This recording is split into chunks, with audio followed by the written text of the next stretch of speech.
Okay, second video for the week here. You get to see my smiling face off the glare. Anyway, besides that, we're going to look at a crack detection screen versus the conductivity screen, which we already went through the conductivity screen.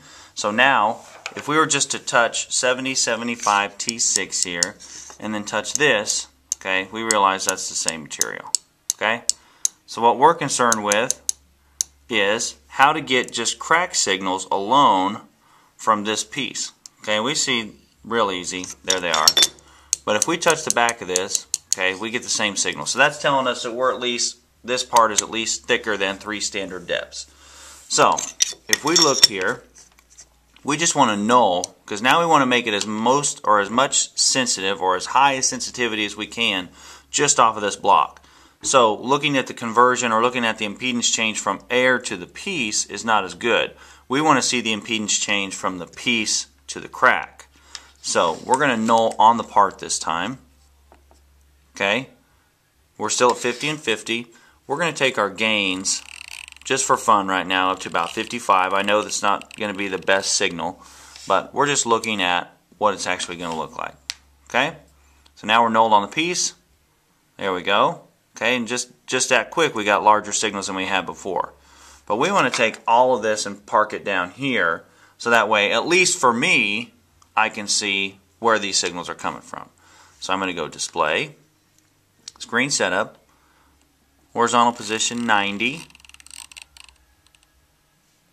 vertical position 10, and if I just null, it's going to take it over there. Okay, now I'm nulled in air, that's not a huge deal. If I re-null on the part, okay,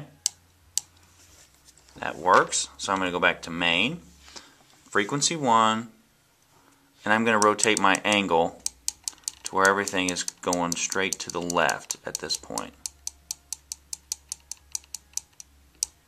Like that, or at least close to straight to the left.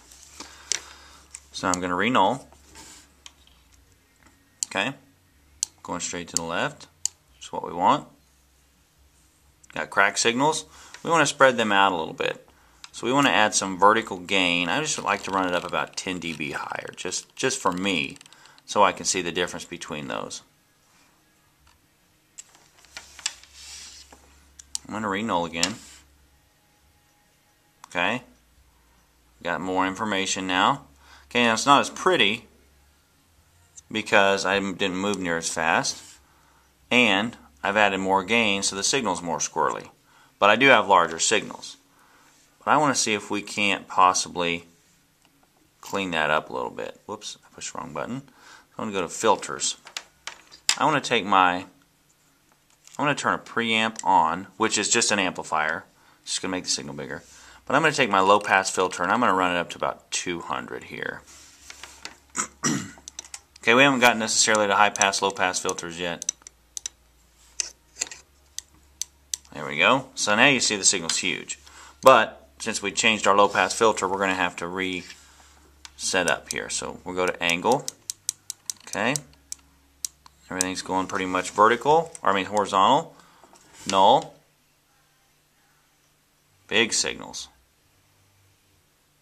See, our 40,000 signal now is clear off the screen. So let's take our gain down about 50 and 60.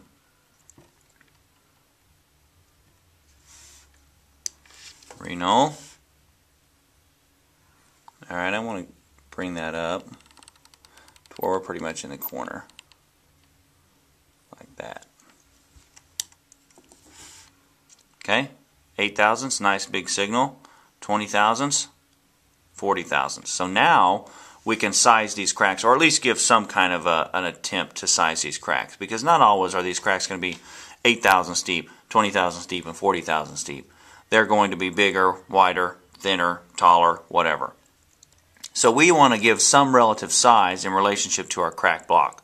So we can say if we have a crack that falls in between these two lines, okay, we know it's at least between 8 and 20,000 steep. Now, is that actually going to make us a huge difference?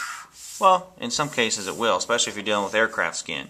If you're dealing with welds and stuff like that, that's not necessarily huge of a deal because you can grind the whole thing out. So, 8, 20, 40. So we can say, all right, if there's a crack that falls in between here, we know it's between 20 and 40. But you also see that the biggest jump is between 8 and 20. That's the biggest change here.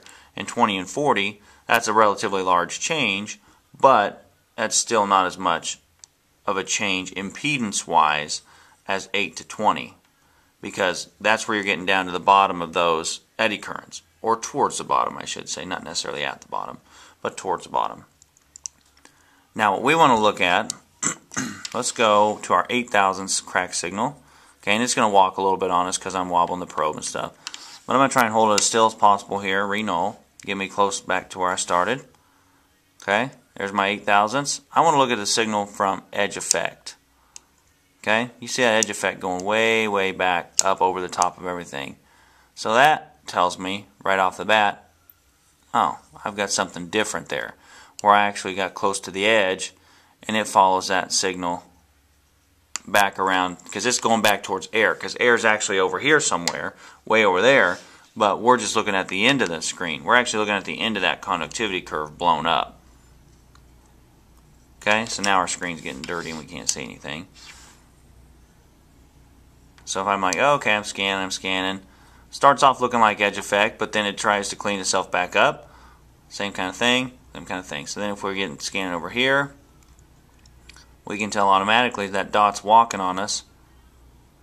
Okay, but we got a crack on the edge because we're against the edge. So our signal looks really, really silly, or really kind of crazy. So we're re-null. Okay, I'm going to move over here just towards the edge to where I start noticing that edge effect. Okay, about right in there. I'm going to walk onto that crack.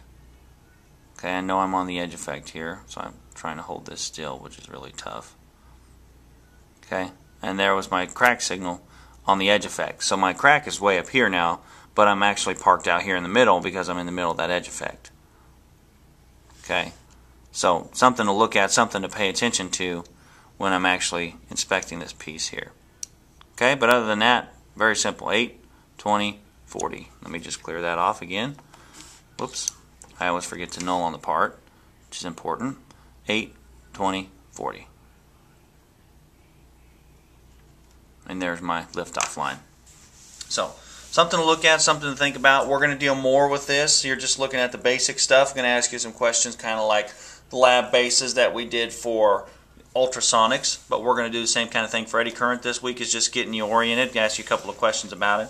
And then next class, eddy current 2, we're going to do a lab, or I'll do a lab, and then put the questions online like we did before. So, again, if you have any questions over that, please feel free to contact me and we will help you out as best we can.